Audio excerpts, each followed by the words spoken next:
Despite improved conditions for Christians in Tur Abdin, their survival has not received the all-clear. Danger may still lurk in the embers of fanaticism that constantly smolder in this region. The Syrian Orthodox Church is the institution that champions the cause of the Aramean population, and it does what it can.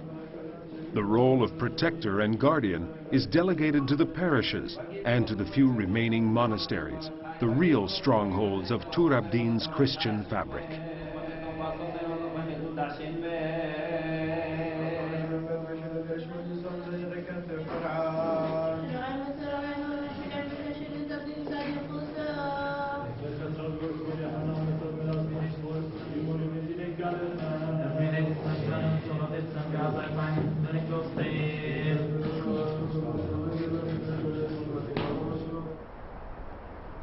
Ruins of monasteries that were active up until the turn of the 19th century are commonplace.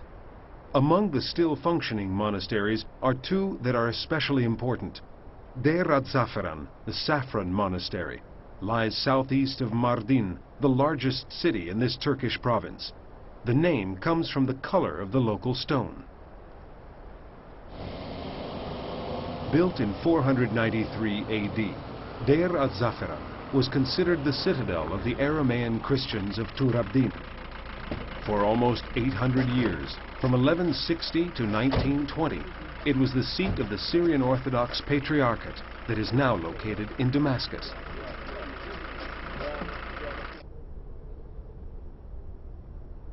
Today, only 2 monks live here.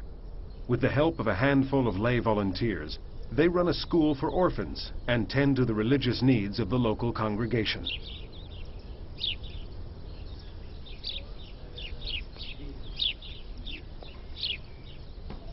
Okay, there's an old building also. They have most important Christian. They believe that before sun god, and this is before BC, about 2,000 years ago. Our guide explains that more than 2,000 years ago, the oldest wing of the monastery was a temple to the sun god. Follow me, please.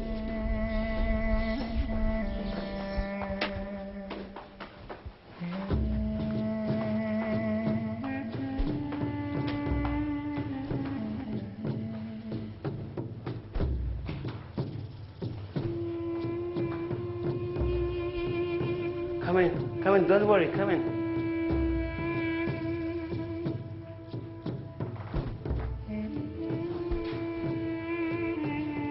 Yeah, it is the old temples before BC 2,000 years ago, and this is a window. The sun raising the There was a window here, facing east, before which pagans would gather to worship the rising sun. Come worship for sun. And this part is for sacrifice, and people they give. In the sacrificial area, animals were offered to the sun god. More important is ceiling. You can see ceiling without. These stone slabs are fitted together without the use of mortar or metal braces. They're approximately 2 meters high and simply fitted next to one another in 6 rows to the left and 6 rows to the right of a central row of keystones. They hold each other like that.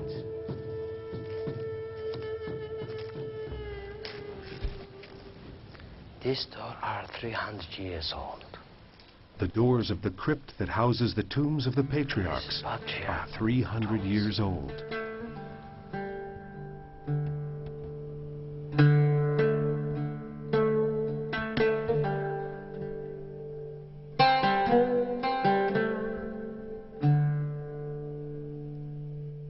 The church, with all its stucco work, ornamentation, furniture and altars, is the work of Aramean craftsmen.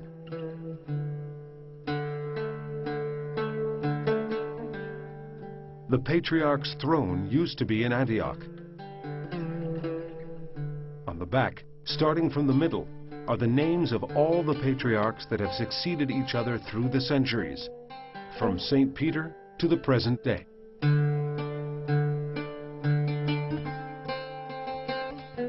"300 years ago, these litters were used to take the patriarchs on long pastoral journeys along the rough, often hostile roads of Tur Abdin. The altar of the Virgin Mary is a masterpiece of Aramean craftsmanship. It's entirely made of walnut wood, joined without nails or metal braces. At the foot of the altar is a fragment of the mosaic from the cave of St. Peter in Antioch that dates back 1,600 years.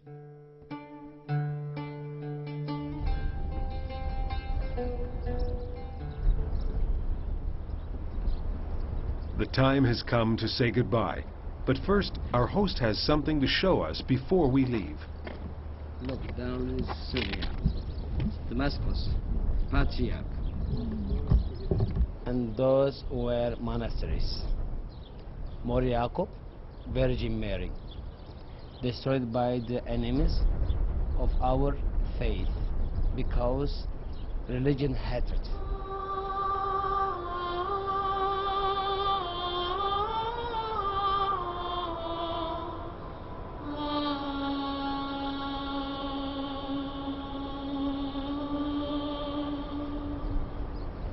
Oh, it's late. We have to get going if we want to arrive to Mor Gabriel before it's dark. All right, because when come dark, Mor Gabriel, doors closed, right?